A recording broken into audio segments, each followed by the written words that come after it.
Jadi Bapak Ibu Saudaraku, apakah kita mengikuti manusia? Mengikuti aturan-aturan manusia? Apakah kita mengikuti Tuhan? Mengikuti aturan-aturan Tuhan. Jadi ini harus kita bedakan. Gak bisa kita aduk-aduk. Jadi banyak manusia saat ini mengaduk-aduk, mengikuti aturan dunia, mengikuti aturan Tuhan, sehingga menganggap semuanya gampang, semuanya menganggap instan, semuanya enak-enak saja, enjoy saja. Kenapa? Karena berpikir secara daging. Jadi jika kita tidak berpikir secara roh, kita tidak akan dapat mengerti jalan-jalannya Tuhan. Karena di sini Bapak Saudaraku, kita melihat Yohanes 14 ini, kita melihat di sini kita bukannya berjalan dengan akal kita, tapi di sini kita melihat yang bekerja adalah rohani kita. Karena jika di sini katanya Yohanes 14 ayat 15, jikalau kamu mengasihi aku, kamu akan menuruti segala perintahku. Jadi menuruti segala perintah Tuhan itu tidaklah gampang. Tidak gampang. Padahal Tuhan mengatakan dilempar kamu dengan batu, lemparlah dengan kapas. Itu tidaklah gampang.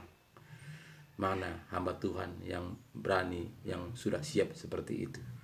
Tak usah pun dulu dilempar dengan batu, dengan perkataan saja sudah mengatakan matamu itu, babakmu itu. Dia mengatakan seperti itu.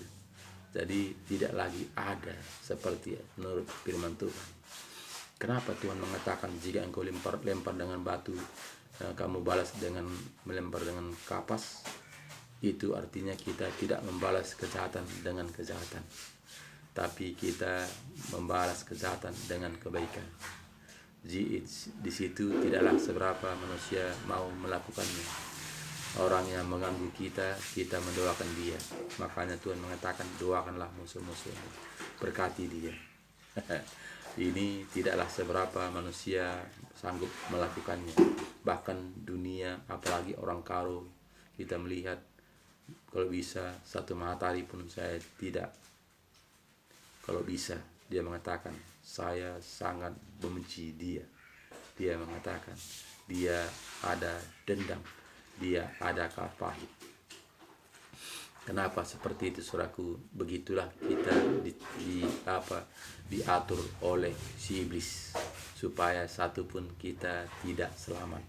Jika kita mengikuti aturan-aturan si iblis, berarti kita menaruh bom di dalam diri kita. Kenapa?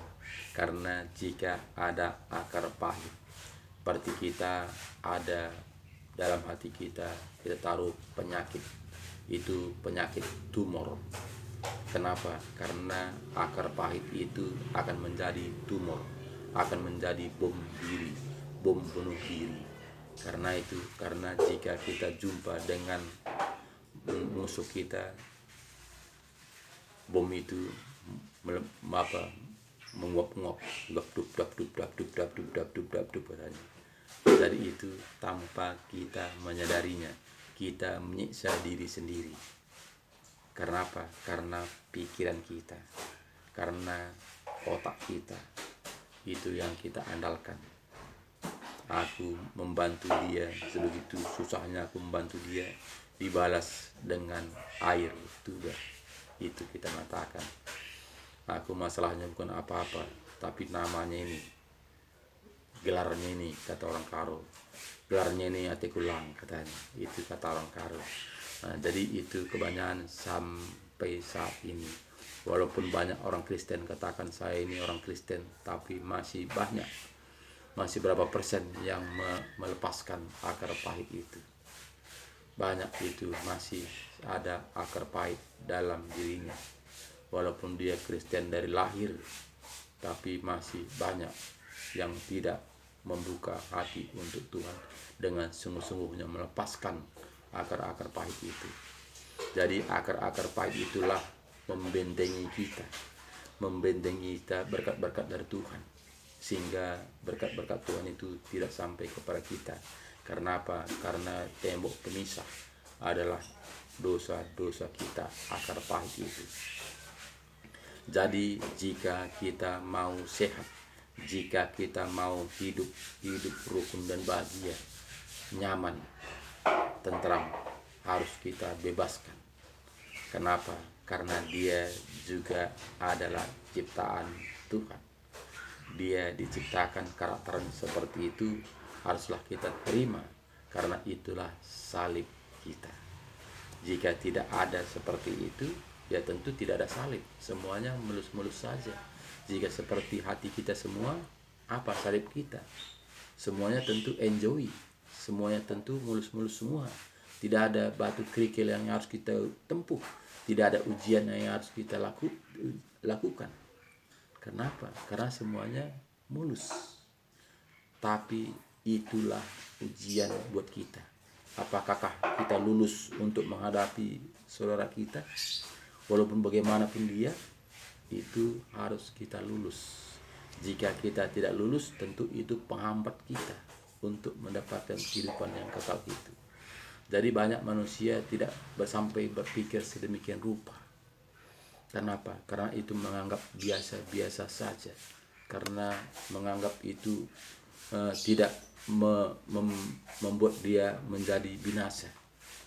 Dia menganggap itu tidak menjadi bom diri. Dia menganggap itu tidak menjadi menyiksa diri sendiri. Dia menganggap itu tidak bisa menjadi penyakit buat dia. Karena itu adalah bujuk rayu oleh si setan. Setan itu tidak mau kita enjoy. Setan itu tidak mau kita mendapatkan kehidupan yang kekal itu. Setan datang membunuh, membinasakan. Setan itu mau kita itu hidup itu dengan pikiran yang runyam, supaya kita bersandar kepada dia, supaya kita minta pertolongan kepada dia. Tapi jika kita kembali kepada Alkitab, kita tentu kita sudah kuat. Apapun goncangan itu, apapun tantangan itu, apapun permasalahan itu, apapun ujian itu, kita tetap kokoh. Karena apa? Karena pondasinya adalah batu karang.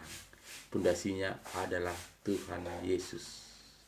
Jadi Bapak Ibu Saudaraku yang saya kasih dalam nama Tuhan Yesus, jika pondasi kita tidak kokoh, tentu kita bimbang, tentu kita goyang, tentu kita akan menjadi erosi, tentu kita menjadi hanyut.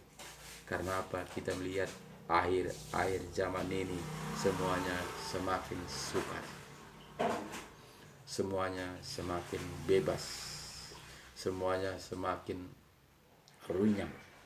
Kasih sudah menipis, tidak peduli lagi sesama manusia. Jadi jika demikian Bapak Saudaraku, kita melihat semuanya makanan sudah ditaruh racun tanpa kita sadari. Coba kita melihat pepaya sudah disiram dengan kimia, sudah diracuni. Bahkan juga kita melihat bayam sudah diracuni, daun ubi juga sudah diracuni dengan pestisida. Bisa semua diracuni, semuanya tanaman sayur-sayuran semuanya sudah diracuni. Bahkan juga segala daging sudah diracuni tanpa kita sadari. Itulah yang kita makan. Bahkan kita melihat anak-anak kita sudah dikirim narkoba untuk membasmi supaya manusia semuanya bodoh-bodoh, semuanya loyo-loyo, semuanya tidak lagi pemikirannya cerah, tapi pikirannya sudah oyong begini. Itu cara setan. Jadi jika demikian Bapak Saudaraku, kemana kita ini? Jika pondasinya tidak kuat, tentu kita akan terikut. Karena seperti anak-anak muda saat ini, SD, SMP, SMA, saat ini dipancing. Nah coba ini enak sekali, makanlah, cobalah. Diberi dengan gratis, diberikan dengan cuma-cuma.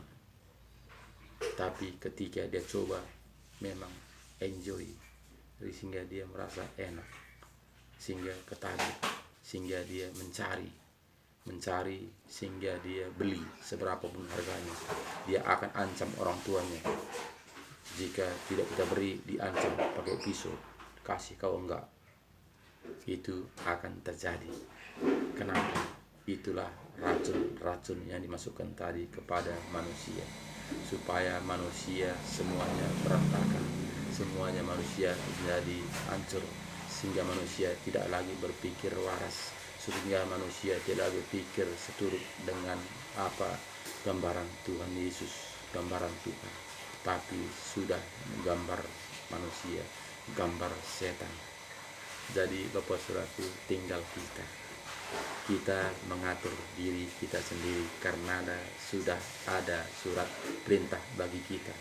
Apakah surat perintah itu adalah Alkitab, firman kebenaran, karena Yesus sudah meninggalkan itu buat semua umat manusia. Tinggal kita, apakah kita mau membaca surat Kristus, apakah kita mau menaati, melakukan seturut dengan yang tertulis. Itu tinggal kita, tidak ada memaksa kita.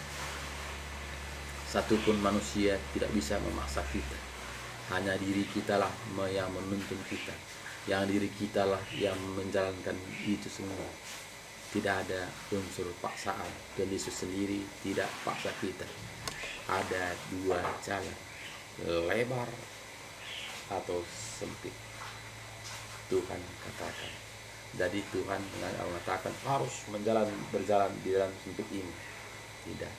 Tuhan mengatakan lebar api neraka, sempit jalan ke surga. Jadi kita yang memikirkan jalan apa yang harus kita tempuh. Apakah jalannya lebar itu bersenang-senang, pesta pora, menghidupi dalam dunia ini? Apakah kita menderita mengikut Tuhan Yesus segala ujian, tantangan yang kita hadapi? Karena apa? Karena sempit.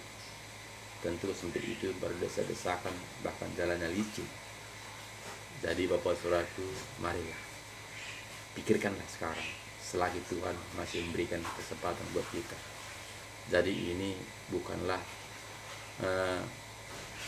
hanya ancaman, tapi semuanya itu karena firman Tuhan. Jadi semuanya itu adalah karena Tuhan. Tuhanlah yang menentukan kita, bukan manusia menentukan kita. Tuhanlah yang memberkati kita, bukan manusia yang memberkati kita. Jadi banyak manusia condong kepada manusia. Karena apa? Karena menganggap manusia yang memberkati dia, karena menganggap manusia lah segala-galanya. Jadi Bapak Ibu Saudaraku, mari kembali kepada firman kebenaran. Bacalah Alkitab, taatilah, lakukanlah dengan taat dan setia, supaya kita mendapatkan seturut dengan janji Tuhan, mendapatkan kehidupan yang kekal itu. Semangat terus. Jangan lupa bagi kepada saudara-saudara kita, share kepada keluarga kita, sahabat kita, kenalan kita, karena supaya dia juga mengerti jalan-jalannya Tuhan, supaya dia berusaha kembali kepada firman kebenaran, supaya kita nanti bersama-sama mendapatkan kehidupan yang kekal itu. Jadi kita tidak diajari Tuhan kita egois, tapi katanya kasihilah sesama manusia seperti dirimu sendiri. Dari itu Bapak Saudaraku, share firman Tuhan ini sebanyak-banyaknya, supaya firman Tuhan ini sampai ke seluruh dunia, ke pelosok-pelosok, mendengarkan firman kebenaran ini. Jangan lupa subscribe, supaya firman Tuhan ini berkepanjangan, menyebar seluruh dunia, supaya kembali bersama-sama kebenaran firman Tuhan. Terima kasih banyak. Tuhan Yesus memberkati kita semua. Shalom. Jaga kesehatan, karena kesehatan itu sangat-sangat berharga. Jika kita tidak sehat, kita tidak bisa berbuat apa-apa lagi. Kita tidak bisa menginjil, kita tidak bisa memberitakan kebenaran firman Tuhan. Tapi jika kita sehat, ada waktu kita pergunakan untuk kemuliaan nama Tuhan. Terima kasih banyak. Tuhan Yesus memberkati kita. Shalom.